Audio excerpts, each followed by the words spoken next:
Hello friends, स्वागत है आप सभी का अपने चैनल आर के स्टडी आईक्यू में। तो दोस्तों, हम जो टॉपिक कर रहे थे, पिछला जो हमने किया था पिछली वीडियो में, वो किया था हमने राष्ट्रपति की शक्तियाँ। ये राष्ट्रपति की जो शक्तियाँ हैं वो स्टार्ट किया होता।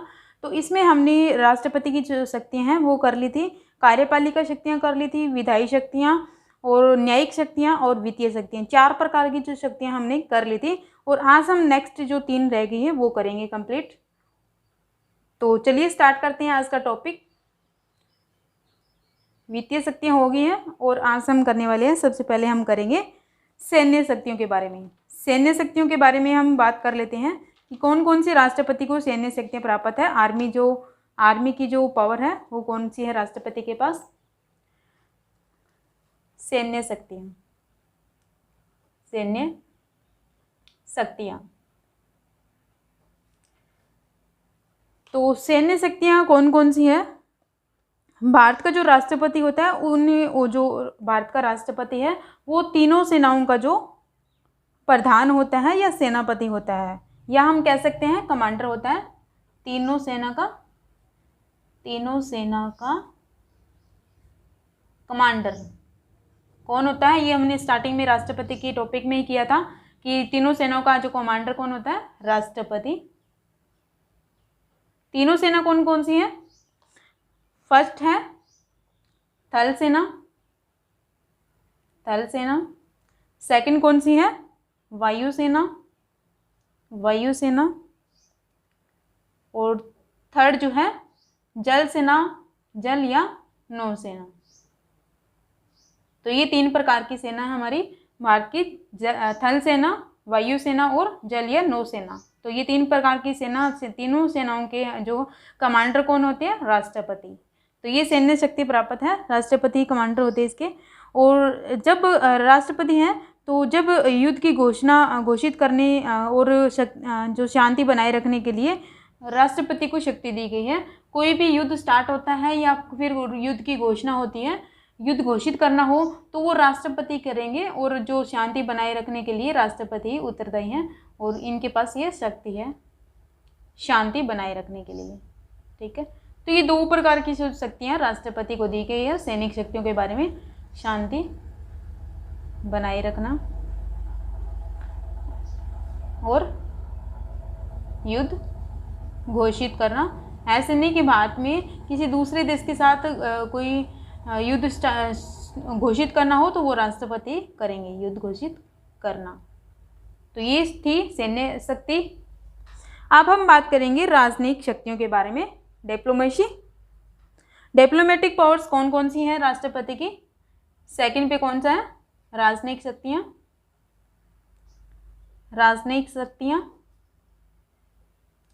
राजनयिक शक्तियां जिसे इंग्लिश में क्या कहते हैं? Diplomatic powers. ठीक है, अगर किसी को हिंदी में समझ नहीं आ रहा है तो आप इंग्लिश में भी देख सकते हैं, डिप्लोमेटिक पावर्स। तो इसमें राजनयिक शक्तियाँ कौन कौन सी होती है? तो जो भारतीय संघ है, उस भारतीय संघ का जो संवैधानिक प्रमुख होने के नाते राष्ट्रपति इंटरनेशनल जो स्टेट होती है उसमें भी भारत को रिप्रेजेंट करते हैं। कौन करता है? राष्ट्रपति भारत को रिप्रेजेंट करते हैं। कौन करते हैं? राष्ट्रपति। कहाँ पे करते हैं? इंटरनेशनल स्टेट्स में, इंटरनेशनल स्टेट्स या अंतर्राष्ट्रीय विदेश में हम बोल सकते हैं। विदेशों में कोई भारत को रिप्रेजेंट करना हो या कोई भी संधि वगैरह करना हो तो राष्ट्रपति के द्वारा की जाती है। तो दूसरा पॉइंट इसमें है कि जो विदेश में हमारा जो भारत का दूतावास होता है, दूतावास के लिए जो राजदूत की नियुक्ति करनी होती है तो वो भी राष्ट्रपति करते हैं। दूतावासों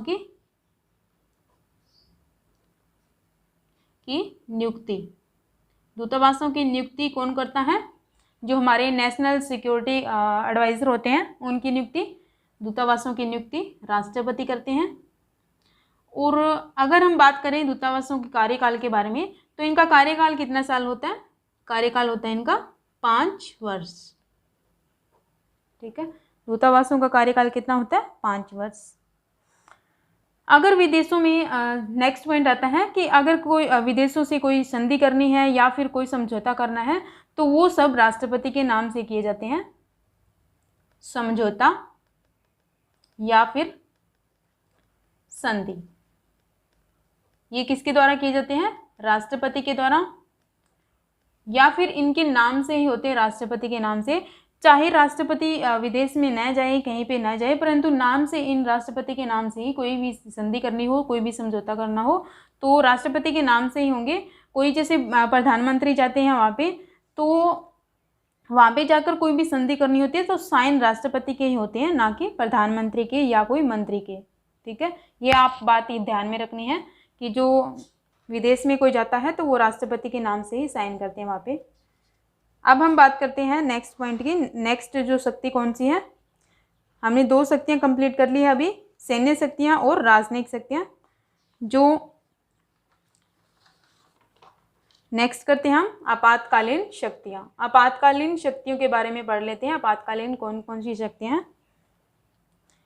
आपातकालीन शक्तियाँ, ये जो शक्तियाँ हैं वो वेरी इंपॉर्टेंट है, ये एग्जाम में पूछी जा सकती है कि आपातकालीन शक्तियाँ कौन कौन सी है, तो इसको आप ध्यान से पढ़ लीजिएगा। तो संविधान में जो आपातकालीन शक्तियाँ हैं वो 3 प्रकार की दी गई हैं। 3 प्रकार की शक्तियों का प्रावधान किया गया है। कहाँ पे? संविधान में शक्तियाँ। तो जिसका प्रयोग कौन करता है? 3 प्रकार की शक्तियों का प्रयोग कौन करता है? राष्ट्रपति। प्रयोग राष्ट्रपति करता है। ठीक है, तो अब हम जो तीनों प्रकार की शक्तियां हैं वो एक एक करके देख लेते हैं कि कौन कौन सी 3 शक्तियां हैं। तो सबसे पहले जो शक्ति है आपातकालीन शक्ति वो है राष्ट्रीय आपातकाल। राष्ट्रीय आपातकाल। तो राष्ट्रीय आपातकाल को इंग्लिश में क्या कहते हैं? National emergency. इमरजेंसी। तो राष्ट्रीय आपातकाल में क्या आता है कि सबसे पहले हम आर्टिकल देखते हैं कि राष्ट्रीय आपातकाल का जो आर्टिकल कौन सा है। आर्टिकल है इसका, आर्टिकल है 352 या 352। तो ये है राष्ट्रीय आपातकाल के लिए या नेशनल इमरजेंसी के लिए आर्टिकल। तो इसके अनुसार, इस आर्टिकल के अनुसार 352 के अनुसार क्या कहते हैं कि यदि राष्ट्रपति को यह पता लग जाए कि युद्ध या फिर भारी आक्रमण हो, भारी आक्रमण या फिर सशस्त्र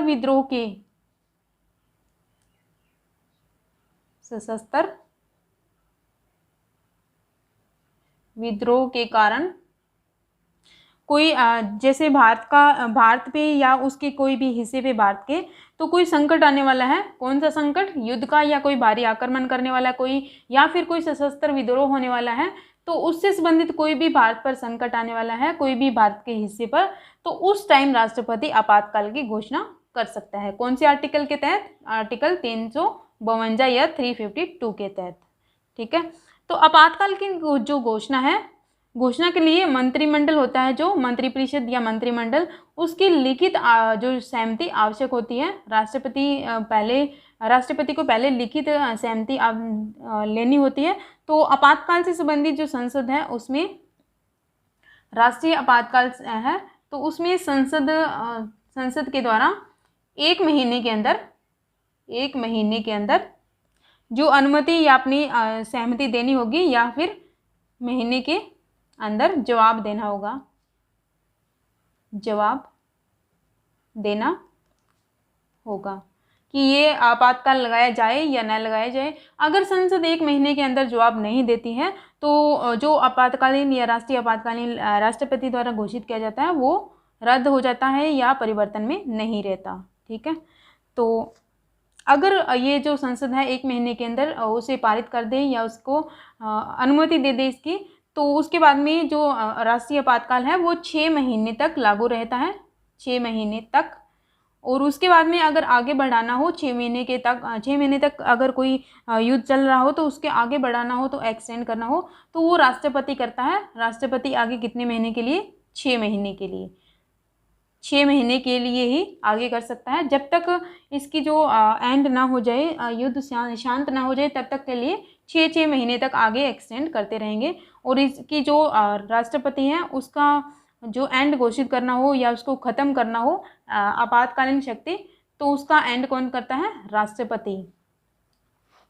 राष्ट्रपति ही करते हैं। जब शांत हो जाता है युद्ध बिल्कुल, तो उस टाइम एंड राष्ट्रपति करते हैं। उसको हम बाद में तीनों देख लेते हैं। एंड में देखेंगे कि कौन अनाउंस करता है, कौन इसको परमिशन देता है, कौन इसकी एक्सटेंड करता है डेट वगैरह। तो सेकंड के बारे में पढ़ लेते हैं। 1 मिनट। तो यहाँ तक हमने कर लिया था, 6 महीने तक एक्सटेंड कर सकते हैं राष्ट्रपति। तो इस तरह जो आर्टिकल 352 है जो हमने किया था, आर्टिकल 352, इसके तहत अब तक कितनी बार जो राष्ट्रीय आपातकाल लग चुके हैं ये भी देख लेते हैं। राष्ट्रीय आपातकाल कितनी बार लग चुके हैं अभी तक राष्ट्रीय आपातकाल? तो ये लग चुके हैं 3 बार। 3 बार जो राष्ट्रीय आपातकाल है या नेशनल इमरजेंसी है वो 3 बार लग चुकी है। तो 3 बार कौन से टाइम पे लग चुकी है या कब लगी थी ये भी हम देख लेते हैं, कौन से सन में।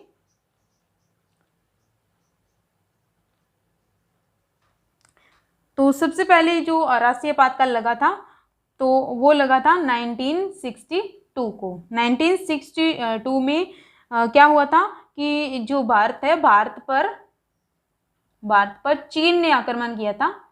1962 को भारत पर चीन ने आक्रमण किया था और आक्रमण करने के कारण जो राष्ट्रपति थे उन्होंने जो आपातकाल लगा दिया था, राष्ट्रीय आपातकाल।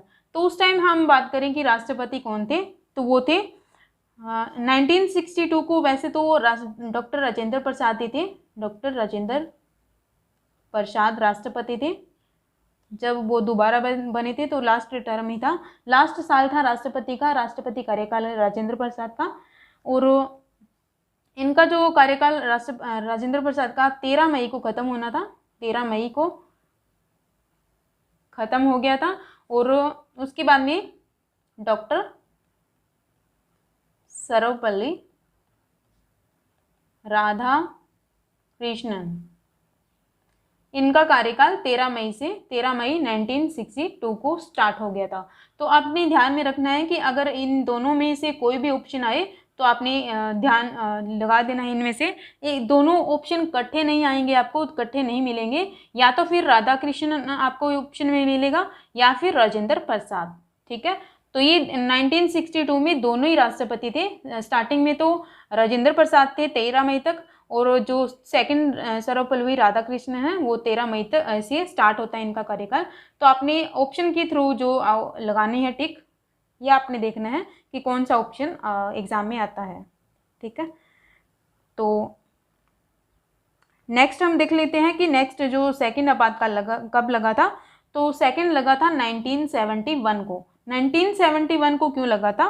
क्योंकि तब भारत पर किसने आक्रमण किया था? पाकिस्तान ने भारत पर आक्रमण किया था, इसलिए राष्ट्रपति के द्वारा आपातकाल लगा दिया गया था। ये जो बाहरी आक्रमण है या फिर युद्ध है इसके लिए राष्ट्रीय आपातकाल लगाते हैं। तो आक्रमण कर दिया था। तो जब 1971 को भारत पर पाकिस्तान ने आक्रमण किया था तो उस टाइम राष्ट्रपति कौन थे? किस राष्ट्रपति ने जो आपातकाल लगाया था तो वो थे वीवी गिरी, भारत के जो राष्ट्रपति थे। तो इन्होंने ही राष्ट्रीय आपातकाल लगाया था 1971 को। थर्ड जो आपातकाल लगा था वो कब लगा था? 1975 को। 1975 को किस लिए लगा था? इस टाइम युद्ध नहीं हुआ था, इस टाइम इंटरनल डिस्टर्बेंस हुई थी। इंटरनल डिस्टर्बेंस मीन्स आंतरिक शांति, अशांति हो गई थी, जो भारत के अंदर ही कोई शांति नहीं थी। तो इसके लिए इसके आधार पर इंटरनल डिस्टर्बेंस के आधार पर ही राष्ट्रीय आपातकाल लगाया गया था 1975 को। तो 1975 को अगर हम बात करें कि उस टाइम राष्ट्रपति कौन थे, तो उस टाइम राष्ट्रपति थे फखरुद्दीन अहमद। कौन थे? फखरुद्दीन अहमद। फखरुद्दीन अहमद जो कांग्रेसी सरकार के राष्ट्रपति थे, और कांग्रेस सरकार थी उस टाइम 1975 को। ठीक है, तो ये हमने कर ली है कि 3 बार कौन कौन सी आपातकाल लगे थे, राष्ट्रीय आपातकाल। तो अब हम करेंगे सेकंड जो आपातकाल। सेकंड आपातकाल कौन सा है? वो है राष्ट्रपति शासन, या फिर हम कह सकते हैं राज्य आपातकाल। सेकंड कौन सी आपातकाल है? वो है, इसके कई नाम हैं, राष्ट्रपति शासन भी कह सकते हैं इसको, राष्ट्रपति शासन। वैसे तो राष्ट्रपति शासन है, इसका कौन सा आर्टिकल है? राष्ट्रपति शासन अगर लगाना हो तो कौन से आर्टिकल के तहत लगाते हैं? आर्टिकल 356 को।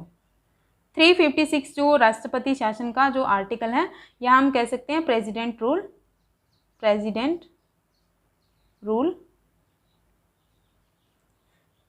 356 को राष्ट्रपति शासन लगाना हो तो इसके और कई भी नाम हैं, और कई नाम हैं। कौन कौन सी हैं इसके? हम कह सकते हैं राज्य आपातकाल भी, राज्य आपातकाल, या फिर संवैधानिक आपातकाल, संवैधानिक आपातकाल,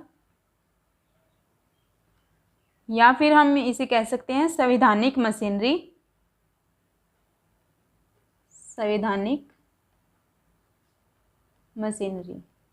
तो इन नामों में से कोई भी एग्जाम में आ सकता है कि राज्य आपातकाल कब लगता है, या फिर संवैधानिक आपातकाल कब लगता है, या फिर संवैधानिक मशीनरी जब खराब हो जाती है तो कौन सा आपातकाल लगाया जाता है, या फिर राष्ट्रीय शासन कब लागू होता है। तो इन सभी का आर्टिकल कौन सा है? 356। इसके तहत ही जो आपातकाल लगाया जाता है। तो 356 के इस आर्टिकल के तहत क्या है, क्या दिया गया है इसके अंदर? तो इस आर्टिकल के तहत यदि किसी राज्य के राज्यपाल हैं, जैसे हमारे पंजाब के राज्यपाल हैं, तो राज्यपाल से राष्ट्रपति को पत्र मिलता है। अगर पंजाब के राज्यपाल हैं, उन्होंने राष्ट्रपति को पत्र दिया है कि यहाँ पे जो पंजाब में कोई संवैधानिक रूप से कोई भी संविधान के उपबंधों के अनुसार जो सरकार नहीं चलाई जा रही है, या कोई शासन नहीं चल रहा है राज्य में, तो उसके संबंध में राष्ट्रपति को पत्र दिया जाता है। जब राष्ट्रपति को ये पता लगता है कि संवैधानिक रूप से या संविधान के उपबंधों के अनुसार जो शासन नहीं चल रहा है, तो वो राष्ट्रपति उस टाइम ऐसी जो स्थिति में या ऐसी कंडीशन में राष्ट्रपति आपातकाल लगा देते हैं, या राष्ट्रपति शासन लागू हो जाता है। वहाँ पे जो सरकार का, जो राज्य का कोई भी शासन है, वो वहाँ पे राज्य के द्वारा नहीं चलाया जा सकता। उस टाइम राष्ट्रपति आपातकाल की घोषणा करके, और उस राज्य का जो शासन होता है वो राज्य जो सरकार होती है वो अपने हाथों में ले लेती है। ठीक है, और ऐसी घोषणा की जो अनुमति है वो संसद के द्वारा दी जाती है। संसद कितने महीने में दे सकता है? संसद जो अनुमति देता है वो 2 महीने। पहला हमने आर्टिकल किया था राष्ट्रीय आपातकाल, उसके अंदर 1 महीने में अपना जवाब देना होता है संसद को। इसके अंदर इनके संसद के पास 2 महीने का टाइम है।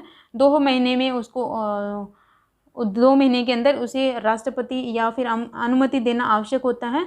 अगर राष्ट्रपति शासन एक्सटेंड करना हो, अगर इसमें पहले भी हमने पढ़ा था 6 महीने के लिए, अगर एक्सटेंड करना हो राष्ट्रपति शासन एक्सटेंड करना हो तो वो कौन करेगा? राष्ट्रपति ही करेंगे। राष्ट्रपति करेंगे कितने महीने के लिए? 6 महीने करके राष्ट्रपति आपातकाल जो आगे एक्सटेंड करते जाएंगे। ठीक है, तो 6 महीने के लिए करेंगे। और कब तक करेंगे? 3 साल तक। 3 साल तक जो राष्ट्रपति शासन है वो 6 महीने करके 3 साल तक लागू किया जा सकता है या आगे बढ़ाया जा सकता है। इससे ज़्यादा नहीं बढ़ाया जा सकता राष्ट्रपति शासन। और हमने जो राष्ट्रीय आपातकाल किया था तो उसमें हम कोई लिमिट नहीं है, उनको अनलिमिटेड है ये कि 6 महीने करके कितने भी टाइम बढ़ाया जा सकता है, 3 साल या 4 साल कितने भी। परंतु जो राष्ट्रपति शासन है उनके लिए टाइम फिक्स है, 3 साल तक ही जो राष्ट्रपति शासन लागू रहता है, उसके बाद नहीं। तो राष्ट्रपति शासन है तो इसके बारे में कर लेते हैं कि जो फर्स्ट टाइम राष्ट्रपति शासन या फिर स्टेट इमरजेंसी कब लगी थी और कौन से राज्य में लगी थी। तो फर्स्ट इमरजेंसी लगी थी राष्ट्रीय शासन, फर्स्ट टाइम स्टेट इमरजेंसी कब लगी थी, फर्स्ट टाइम स्टेट इमरजेंसी,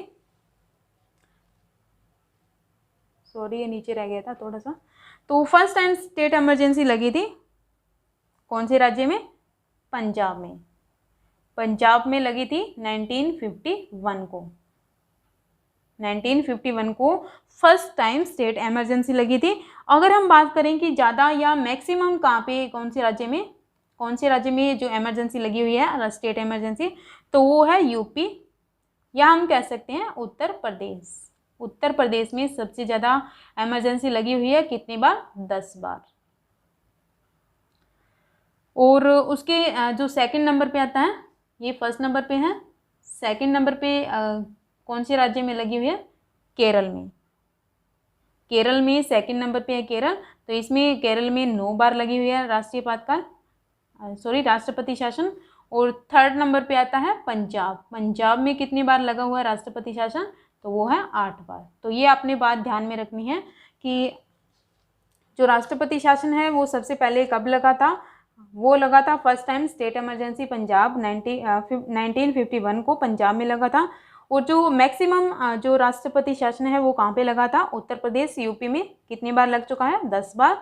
और सेकंड नंबर पे कौन सा राज्य है, वो केरल है, केरल में 9 बार लग चुका है राष्ट्रपति शासन। और थर्ड नंबर पे आता है पंजाब, पंजाब में 8 बार राष्ट्रपति शासन लग चुका है। तो ये था राष्ट्रपति शासन के बारे में। अब हम करेंगे जो वित्तीय आपातकाल। वित्तीय आपातकाल के अंदर क्या क्या आता है वो हम देख लेते हैं कि वित्तीय आपातकाल क्यों लगाया जाता है। वित्तीय आपातकाल जिसे इंग्लिश में क्या कहते हैं, इंग्लिश में क्या कहते हैं इसे, financial emergency, financial emergency. 1 second.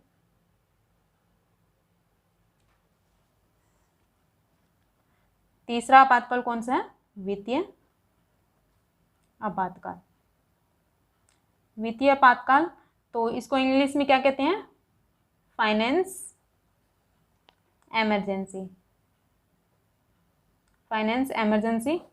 तो फाइनेंस इमरजेंसी का सबसे पहले हम आर्टिकल करते हैं। आर्टिकल कौन सा है इसका, आर्टिकल है 360 इसका आर्टिकल है, वेरी इजी। तो आपको जो तीनों आर्टिकल मैंने करवाए हैं वो आपको याद होना चाहिए। फर्स्ट आर्टिकल हमने किया था, फर्स्ट आर्टिकल कौन सा था, 352 किया था। और जो सेकंड आर्टिकल किया था 356। और जो लास्ट है जो वित्तीय आपातकाल वो कौन सा है, 360। तो ये 352, 356 और 360। तो ये आपको तीनों आर्टिकल याद होने चाहिए आपातकालीन से संबंधित।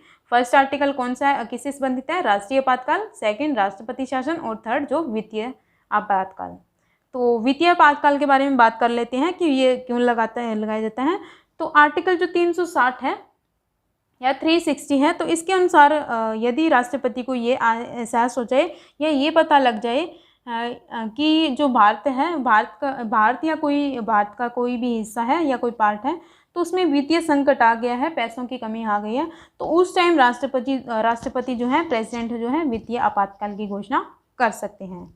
परंतु जो संसद है, संसद के द्वारा जो अनुमति, या हमने पीछे पढ़ा था कि संसद के द्वारा कितने समय तक उसको जवाब देना होगा, संसद के द्वारा 2 महीने के अंदर, 2 महीने के अंदर जवाब देना होगा, संसद को अनुमति देनी होगी कि राष्ट्रपति जो आपातकाल लगाया जाए या नहीं लगाया जाए। तो फर्स्ट में हमने राष्ट्रीय आपातकाल में पढ़ा था 1 महीने के अंदर जवाब देना होता है। और जो 2 है, जो राष्ट्रपति शासन या फिर वित्तीय शासन, तो इसके अंदर 2-2 महीने हैं, 2-2 महीने के लिए टाइम दिया जाता है संसद को पास करने के लिए या अनुमति देने के लिए। ठीक है, तो ये भी आपको आपके लिए काफ़ी इम्पोर्टेंट है कि संसद के द्वारा अनुमति कितने महीने के अंदर दिए जानी चाहिए या कितनी स्वीकृति प्राप्त करना आवश्यक है कितने महीनों के अंदर। तो फर्स्ट में 1 महीना और लास्ट में 2 बचे हैं वो 2 महीने के अंदर। ठीक है।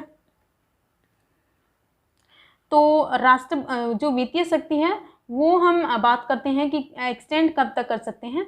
तो वित्तीय शक्ति है जो वित्तीय आपातकाल है, वित्तीय आपातकाल, तो ये एक बार ही इसकी घोषणा की जाती है, एक बार घोषणा की जाती है वित्तीय आपातकाल की, क्योंकि हम बार बार थोड़ी ना बताएंगे कि जो हमारे भारत में पैसों की कमी आ गई है, हम वित्तीय आपातकाल लगाते हैं, वित्तीय आपातकाल लगाते हैं। ये तो हम ऐसे बार बार एक्सटेंड करेंगे या इसकी घोषणा करेंगे तो हमारे भारत की जो बेइज्जती होगी, इंसल्ट होगी, तो इसलिए इसको एक बार ही इसकी घोषणा की जाती है वित्तीय आपातकाल की।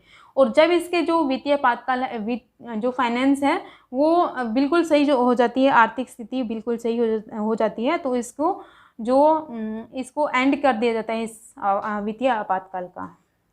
एंड कौन करता है? राष्ट्रपति। ठीक है, तो ये आप समझ गए होंगे। लास्ट आर्टिकल हम करते हैं, आपातकालीन संबंधित तो हमने कर लिया है, तो अब हम करते हैं जी जो 3 आर्टिकल है एक, इसी लाइन में है जो 359 जो 360 से पहले आता है। तो इस आर्टिकल में क्या दिया गया है 359 में, तो इसके तहत जो फंडामेंटल राइट है हमारे, फंडामेंटल्स जो राइट है वो इसको राइट जो हमारा आपातकाल लगता है, आपातकाल के दौरान जो राष्ट्रपति द्वारा फंडामेंटल जो राइट है वो छीन लिए जाते हैं। कौन से आर्टिकल के तहत? 359 के तहत फंडामेंटल राइट छीन लिए जाते हैं। किसके द्वारा? राष्ट्रपति के द्वारा। कौन से आर्टिकल के तहत? आर्टिकल 359 के तहत।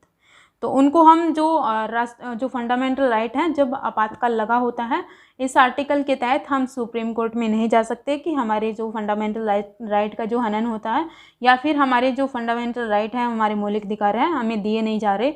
आपातकालीन के दौरान हम सुप्रीम कोर्ट में नहीं जा सकते, कुछ जो फंडामेंटल राइट्स दिए गए हैं उसके बारे में। तो ये हमारा जो राष्ट्रपति जो टॉपिक था वो यहीं पर कंप्लीट होता है, परंतु हम जो एक्स्ट्रा इसके फैक्ट्स के बारे में पढ़ेंगे अभी, जो लिस्ट ऑफ प्रेसिडेंट है वो सब। तो देख लेते हैं कौन कौन से राष्ट्रपति हैं। पहला राष्ट्रपति कौन था और उनका क्या उन्होंने कार्य किया था। तो ये देखिए, मैंने आपके लिए ये ट्रिक बनाई है लिस्ट ऑफ प्रेसिडेंट की ट्रिक है ये आपको याद रखनी होगी कि राजू की राधा है जो जाकर गिरी, कहाँ पे गिरी? फखरुद्दीन रेड्डी की जेल में। राजू की राधा है जो जाकर गिरी फखरुद्दीन रेड्डी की जेल में। तब रमाशंकर नारायण ने अपनी कलम की प्रतिभा से प्रणव निकाला। ये किसने लिखा है? सब बातें रामनाथ कोविंद ने। ठीक है, मैं दोबारा पढ़ देती हूँ कि राजू की जो राधा है वो जाकर गिरी, कहाँ पे गिरी? फखरुद्दीन रेड्डी की जेल में। और तब रमाशंकर नारायण ने अपनी कलम की प्रतिभा से प्रणव निकाला। और ये किसने कहा सब बातें? ये रामनाथ कोविंद ने। तो इसको हम देख लेते हैं कि कैसे इसकी ट्रिक काम करती है, कैसे इसके प्रेसिडेंट बनते हैं, कौन सा फर्स्ट जो प्रेसिडेंट है या सेकंड है। तो ट्रिक के हिसाब से हम करेंगे, ये आपने याद कर लेनी है। इसके बाद में आप कभी नहीं बोलोगे कि जो राजू की राधा है वो जाकर गिरी थी, कहाँ पे? फखरुद्दीन रेड्डी की जेल में। तब रमाशंकर नारायण ने क्या किया? रमाशंकर नारायण ने अपनी कलम की प्रतिभा से प्रणव निकाला। ये सब बातें रामनाथ कोविंद ने कही थी। ठीक है, तो सबसे पहले हम राजू की बात करते हैं। तो राजू के तहत जो राष्ट्रपति हैं वो इस राजू से बनता है डॉक्टर राजेंद्र प्रसाद, जो हमारे फर्स्ट जो प्रेसिडेंट थे, राष्ट्रपति थे। तो जो फर्स्ट प्रेसिडेंट है तो इनके बारे में ही साथ साथ में जान लेते हैं कि इनका क्या कार्य किया था इन्होंने, या इनका कार्यकाल कितना था? तो डॉक्टर राजेंद्र प्रसाद जो फर्स्ट प्रेसिडेंट थे, तो इनका जो कार्यकाल था सबसे लंबा कार्यकाल था, सबसे लंबा कार्यकाल किसका? डॉक्टर राजेंद्र प्रसाद का। और जो फर्स्ट प्रेसिडेंट भी रह चुके हैं, फर्स्ट प्रेसिडेंट थे। ठीक है, तो ये था राष्ट्रपति के बारे में जो भी एग्जाम में पॉइंट आता है। तो फर्स्ट जो सबसे लंबा कार्यकाल किसका है? डॉक्टर राजेंद्र प्रसाद का, क्योंकि इन्होंने 2 बार नियुक्त हुए थे राजेंद्र प्रसाद। कब कब? 1950 में, और दोबारा उन्होंने, इनका कार्यकाल था 1957 में ये दोबारा बने थे। 2 बार इनका कार्यकाल रह चुका है। ठीक है, तो सेकंड जो राष्ट्रपति हैं उनकी बात कर लेते हैं। सेकंड कौन सा राष्ट्रपति हैं? तो वो है राजू की राधा। राधा से कौन सा राष्ट्रपति बनता है? कौन से राष्ट्रपति का नाम? तो वह है डॉक्टर सर्वपल्ली राधाकृष्णन। डॉक्टर सर्वपल्ली राधा कृष्णन। तो ये सेकंड जो हमारे राष्ट्रपति थे। और फर्स्ट जो वाइस प्रेसिडेंट थे, फर्स्ट वाइस प्रेसिडेंट थे, वाइस प्रेसिडेंट और सेकंड प्रेसिडेंट। ये आपने बात की ध्यान में रखनी है कि जो सर्वपल्ली राधाकृष्णन है वो फर्स्ट तो वाइस प्रेसिडेंट थे, उपराष्ट्रपति थे, और जो सेकंड राष्ट्रपति थे। तो राजू की राधा हमने यहाँ तक कर लिया है। आकर थर्ड जो राष्ट्रपति कौन बना था? जाकर। जाकर राधा, जाकर गिरी। जाकर मीन क्या बन गया? जाकिर हुसैन। जाकिर हुसैन। चलो हम पहले लिख लेते हैं सभी जो राष्ट्रपति।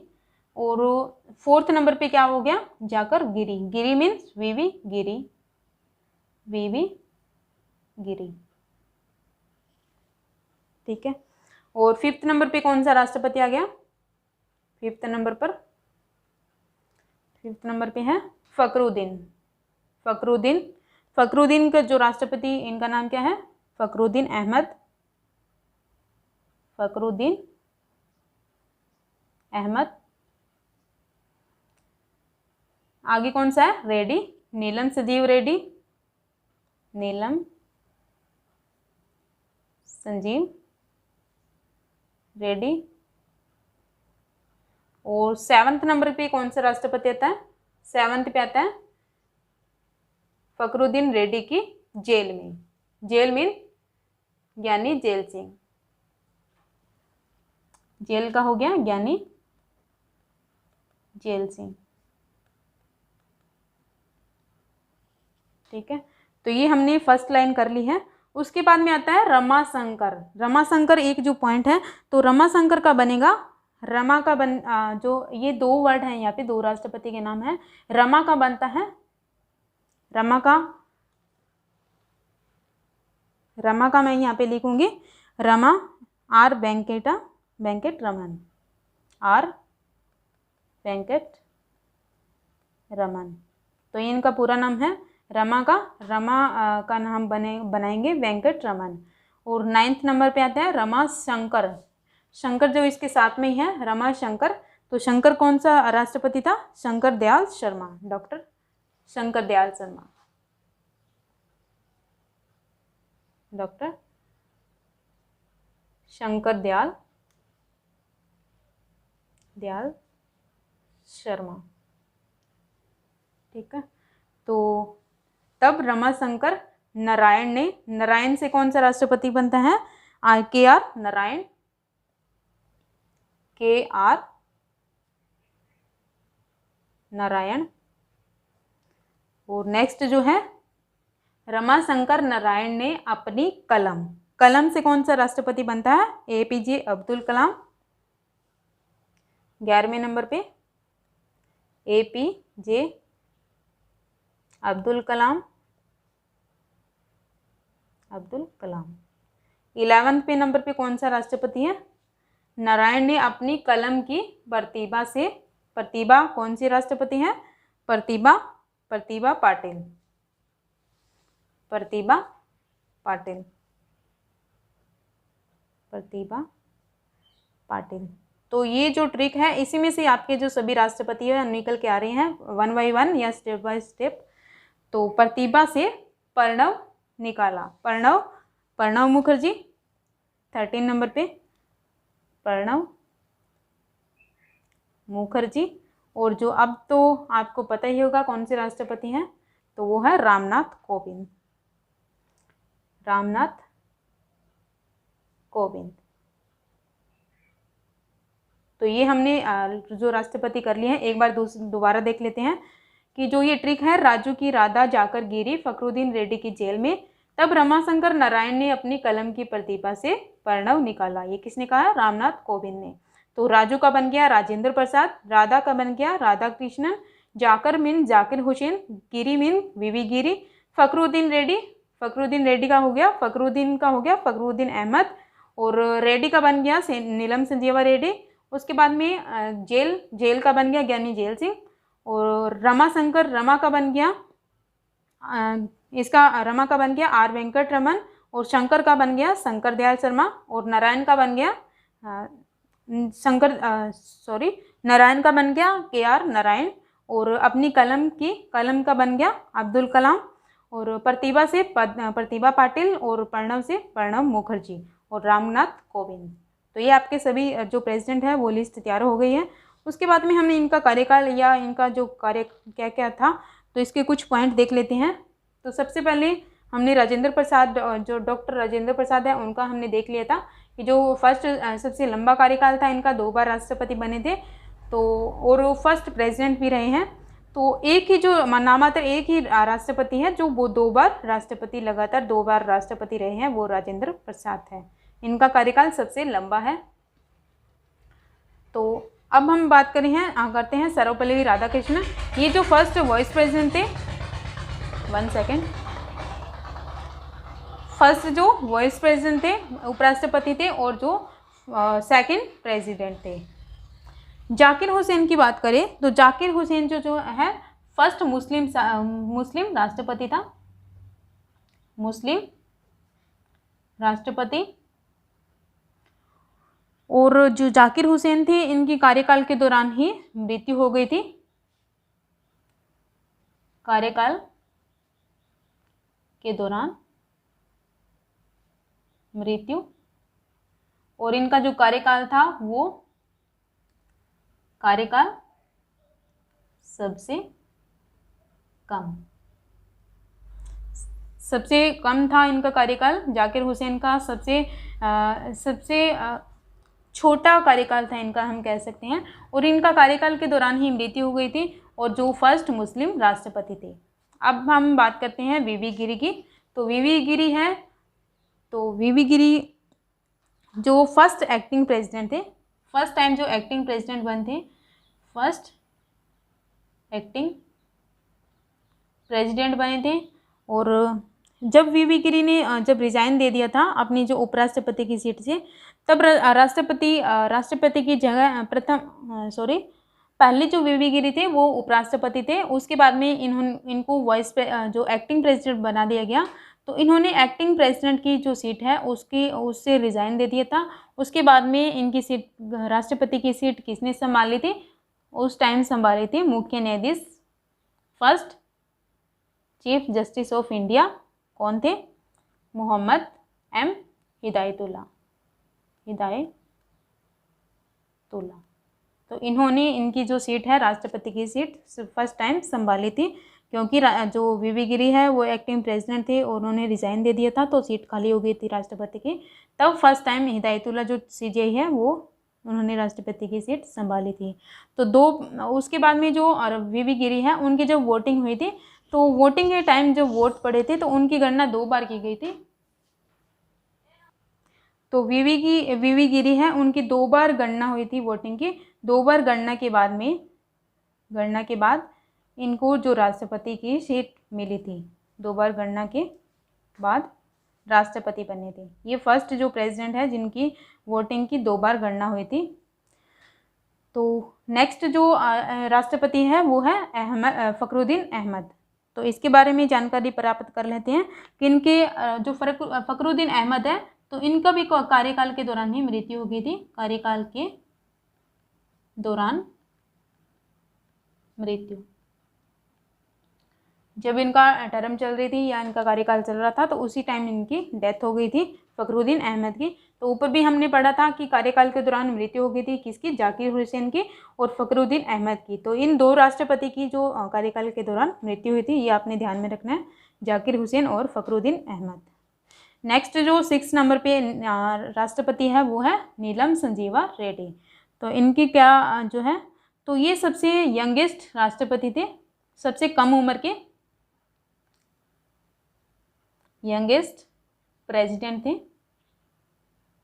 सबसे कम उम्र के राष्ट्रपति बने थे और इनको निर्विरोध चुना गया था, निर्विरोध, इनको कोई वोटिंग नहीं हुई थी, जनता के द्वारा सीधा ही राष्ट्रपति बना दिया गया था। किसको, नीलम संजीवा रेड्डी को। ये जो क्वेश्चन है एग्जाम में पूछा जा सकता है या पूछा जाता भी है कई एग्जाम में कि निर्विरोध कौन से राष्ट्रपति को बनाया गया था। तो राष्ट्रपति कौन सा राष्ट्रपति जो निर्विरोध बना था, तो वो बना था नीलम संजीवा रेड्डी। नेक्स्ट जो राष्ट्रपति हैं ज्ञानी जैल सिंह। ज्ञानी जैल सिंह जो फर्स्ट सिख प्रेसिडेंट थे, फर्स्ट सिख प्रेसिडेंट थे, प्रेसिडेंट। और जो फर्स्ट मुस्लिम राष्ट्रपति कौन थे, तो वो थे जाकिर हुसैन। और सिख की बात करें तो वो थे ज्ञानी gel Singh, first Sikh president थे। और इन्होंने ही जो ज्ञानी जैल सिंह ने फर्स्ट टाइम जो जेबी वीटो का प्रयोग किया था, फर्स्ट टाइम जेबी वीटो का प्रयोग किया था, ठीक है। और नेक्स्ट जो राष्ट्रपति हैं 8 नंबर पे आर वेंकट रमन। आर वेंकट रमन जो ओल्डेस्ट, सबसे ज़्यादा उम्र के ओल्डेस्ट राष्ट्रपति थे, ओल्डेस्ट प्रेसिडेंट बने थे, सबसे ज़्यादा उम्र के राष्ट्रपति बने थे आर वेंकट रमन। और 9th नंबर पे है डॉक्टर शंकर दयाल शर्मा। शंकर दयाल शर्मा के बारे में बात कर लेते हैं। तो शंकर दयाल जो शर्मा है तो इनके ये जो है, तो ये 4 प्रधानमंत्री हैं, 4 प्रधानमंत्री के साथ काम किया है इन्होंने, 4 प्रधानमंत्री के साथ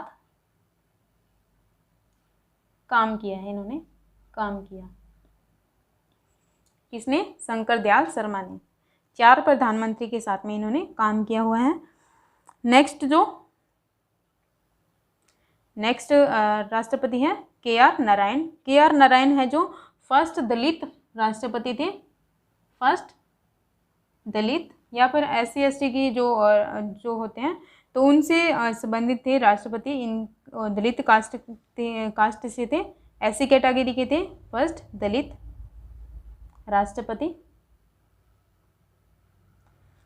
नेक्स्ट भी आता है APJ अब्दुल कलाम। APJ अब्दुल कलाम, पहले तो इनको फुल फॉर्म देख लेते हैं। APJ का जो फुल फॉर्म क्या होता है, तो इनका जो फुल फॉर्म होता है, इनका तो अबुल भी कहते हैं या फिर अबुल भी कहते हैं, अबुल या फिर अबुल पाकिर, अबुल पाकिर जैनुल बदीन। तो इनका जो नाम है वो जो कठिन सा है कि APJ अब्दुल कलाम तो सभी जानते हैं, अगर ये नाम आ जाए कि अबुल पाकिर जैनुल बदीन, तो ये नाम जो है हमारे एकदम दिमाग में नहीं आता कि ये नाम कौन सा आ गया, हमने तो सुना ही नहीं है इसके बारे में। तो ये आपको याद रखना है कि अबुल पाकिर जैनुल बदीन ये इनका पूरा नाम है। जो अब्दुल कलाम आज़ाद हैं, तो APJ अब्दुल कलाम है तो इनको एक जो मिसाइल वैज्ञानिक भी कहते हैं, मिसाइल विज्ञानी भी कहते हैं इनको। और नेक्स्ट जो राष्ट्रपति हैं प्रतिभा पाटिल जो फर्स्ट वुमेन प्रेसिडेंट थी, पहली महिला राष्ट्रपति थी प्रतिभा पाटिल। नेक्स्ट पे आता है प्रणब मुखर्जी। प्रणब मुखर्जी के बारे में तो कुछ नहीं है पॉइंट। नेक्स्ट रामनाथ कोविंद। रामनाथ कोविंद है जो सेकंड दलित राष्ट्रपति हैं, सेकंड दलित राष्ट्रपति हैं रामनाथ कोविंद, सेकंड दलित राष्ट्रपति। तो ये आप जो स्क्रीनशॉट ले सकते हैं इसका, या फिर अपने कॉपी में नोट कर सकते हैं। राष्ट्रपति के बारे में ले लीजिएगा आप स्क्रीनशॉट, जो हमने सारा कंप्लीट कर लिया है।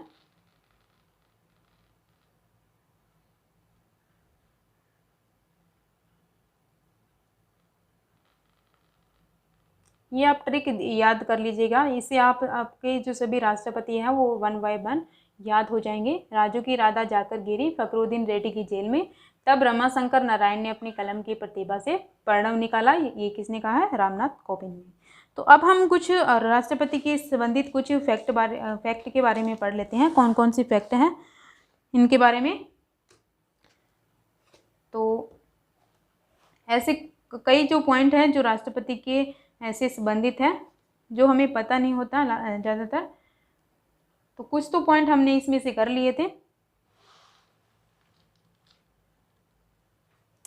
तो फर्स्ट पॉइंट है, 1 सेकेंड,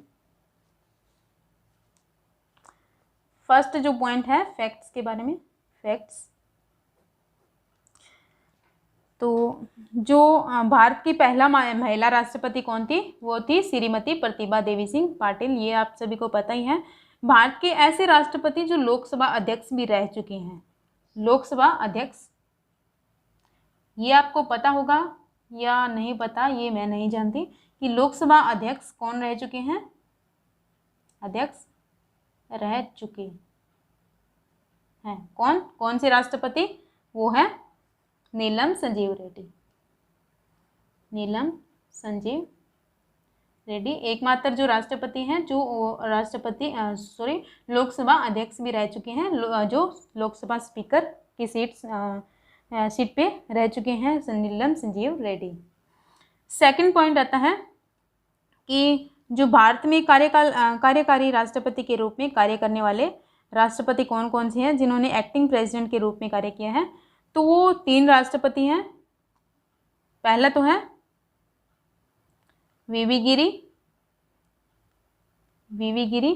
तो इन्होंने जो एक्टिंग प्रेसिडेंट की सीट क्यों संभाली थी?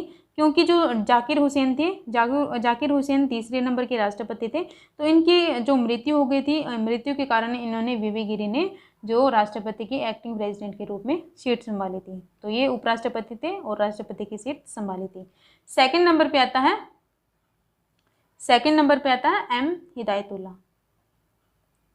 एम हिदायतुल्ला। तो ये भी उपराष्ट्रपति थे। तो हिदायतुल्ला ने, जब वीवी गिरी ने रिज़ाइन दे दिया था राष्ट्रपति की सीट पे, जब एक्टिंग प्रेसिडेंट बने थे वीवी गिरी, तो रिज़ाइन देने के बाद में ही हिदायतुल्ला थे, तो वो उन्होंने राष्ट्रपति की सीट संभाली थी। तो इसलिए हिदायतुल्ला एक्टिंग प्रेसिडेंट के रूप में जो ग्रहण किया था पद। और जो तीसरे नंबर पे है वो है बीडी जती। तो इन्होंने सीट कब संभाली थी?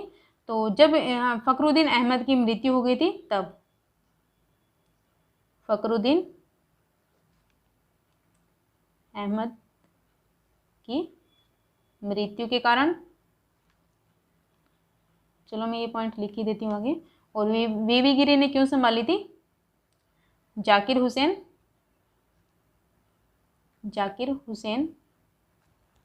की मृत्यु के कारण। और जो सेकंड नंबर पे थे एम हिदायतुल्ला, वीवी गिरी के रिजाइन देने पर,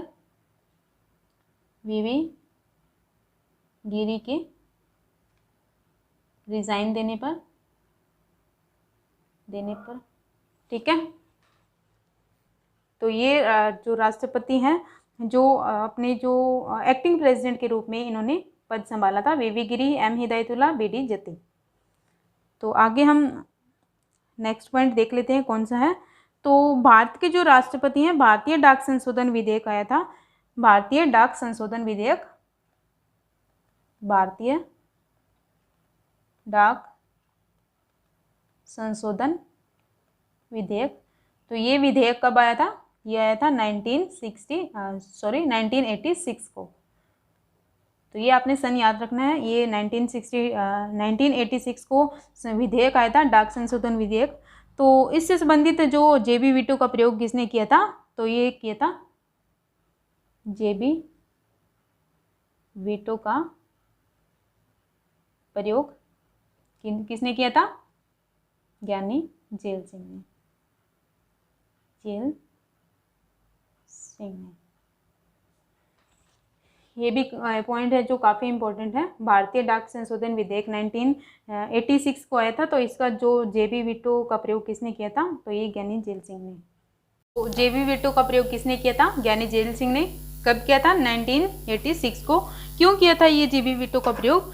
क्योंकि जो राष्ट्रपति थे ज्ञानी जेल सिंह और जो उस टाइम प्रधानमंत्री थे राजीव गांधी और ज्ञानी जेल सिंह के जो आपस में मतभेद हो गया था, तो इसी कारण इन्होंने राष्ट्रपति ने जेबी वीटो का प्रयोग किया था। नेक्स्ट पॉइंट हम करते हैं। नेक्स्ट पॉइंट ये है कि जो राष्ट्रपति है, राष्ट्रपति के रूप में डॉक्टर राजेंद्र प्रसाद ने सबसे लंबे समय तक अपना और कार्यकाल संभाला है, सबसे लंबे समय तक। और डॉक्टर जाकिर हुसैन है जो सबसे कम समय तक अपना जो कार्यकाल संभाला है राष्ट्रपति के रूप में। डॉक्टर राजेंद्र प्रसाद ने कब कब अपना कार्यकाल संभाला था? तो इन्होंने स्टार्टिंग में फर्स्ट टाइम बने थे डॉक्टर राजेंद्र प्रसाद। राजेंद्र प्रसाद राष्ट्रपति कब बने थे? 1950 को बने थे और कब तक रहे थे? 1962 तक। तो ये इनका कार्यकाल है, सबसे लंबा कार्यकाल।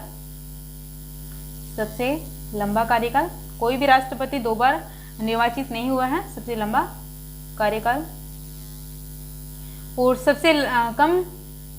सबसे कम की बात करें, सबसे कम कार्यकाल, तो वो किसका था? डॉक्टर जाकिर हुसैन का। तो इनका कार्यकाल कितना रहा था? तो इनका कार्यकाल मात्र एक साल और 11 दिन तक ही रहा था। 1 साल 11 दिन तक। 1 साल 11 दिन तक ही इनका कार्यकाल रहा था। उसके टाइम इनके कार्यकाल के दौरान ही डेथ हो गई थी इनकी। नेक्स्ट पॉइंट आता है कि राष्ट्रपति के पद के लिए अब तक कुल 15 चुनाव हो चुके हैं। 15 चुनाव संपन्न हो चुके हैं। राष्ट्रपति के पद के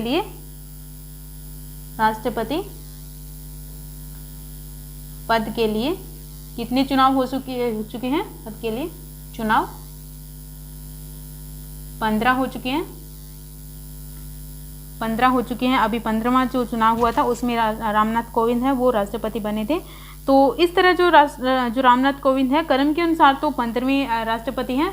जैसे चुनाव के अनुसार तो 15वें राष्ट्रपति चुने गए हैं, परंतु अगर हम व्यक्तिगत की बात करें, व्यक्तिक्रम की, तो व्यक्तिक्रम के अनुसार जो रामनाथ कोविंद है वो 14वें राष्ट्रपति है। 14वें राष्ट्रपति व्यक्तिक्रम के अनुसार रामनाथ कोविंद 14वें राष्ट्रपति हैं। 14वें राष्ट्रपति क्यों हैं? क्योंकि जो डॉक्टर राजेंद्र प्रसाद थे वो 2 बार राष्ट्रपति बने थे, इसीलिए जो चुनाव तो 15 बार हो चुके हैं, परंतु राष्ट्रपति 14वें बने हैं रामनाथ कोविंद। तो क्रम के अनुसार व्यक्तिक्रम के अनुसार रामनाथ कोविंद 14वें राष्ट्रपति हैं। ये आपको बात ध्यान में रखनी है। और चुनाव के अनुसार हम देखें तो 15 बार चुनाव हो चुके हैं। ये इम्पोर्टेंट है आपके लिए। वैसे कार्यवाहक राष्ट्रपति हैं। राष्ट्रपति को भी लिया जाए तो जो राष्ट्रपति कार्यवाहक राष्ट्रपति बन चुके हैं तो उनको भी लिया चाहिए, तो उनकी गिनती के अनुसार अब तक कुल 16 व्यक्तियों ने राष्ट्रपति का पद धारण किया है। तो 2 व्यक्ति जो कार्यवाहक राष्ट्रपति रह चुके थे इनके अनुसार। तो नेक्स्ट पॉइंट आता है कि जो वीवी गिरी है, वीवी गिरी कौन से नंबर के राष्ट्रपति हैं? 4थे नंबर के वीवी गिरी, 4th नंबर है इनका, 4th नंबर के राष्ट्रपति हैं। तो ये वीवी गिरी है जो ट्रेड यूनियन ट्रेड यूनियन आंदोलन था, इन जो ट्रेड यूनियन आंदोलन है इससे से संबंधित थे कौन? से संबंधित थे वीवी गिरी। अगर ये पूछे कि ऐसा कौन सा राष्ट्रपति है जो ट्रेड यूनियन आंदोलन का भी हिस्सा रह चुका है, इससे संबंधित रह चुका है, तो वो है वीवी गिरी। और ये 2 बार अखिल भारतीय ट्रेड यूनियन कांग्रेस के अध्यक्ष भी रह चुके हैं। किसके? अखिल भारतीय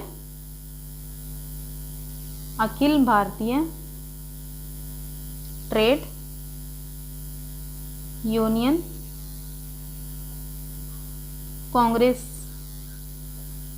तो इसके अध्यक्ष भी रह चुके हैं कौन? वीवी गिरी। तो भारत के जो ये पॉइंट, नेक्स्ट पॉइंट है कि जो भारत के जो सरकारी आवास है या उनका राष्ट्रपति रहने का जो घर होता है या उनके घर रहने के लिए जो भी आवास दिया जाता है, तो वो क्या कहलाता है? राष्ट्रपति के आवास को क्या कहा जाता है? आवास को राष्ट्रपति भवन कहा जाता है। क्या कहते हैं? राष्ट्रपति भवन।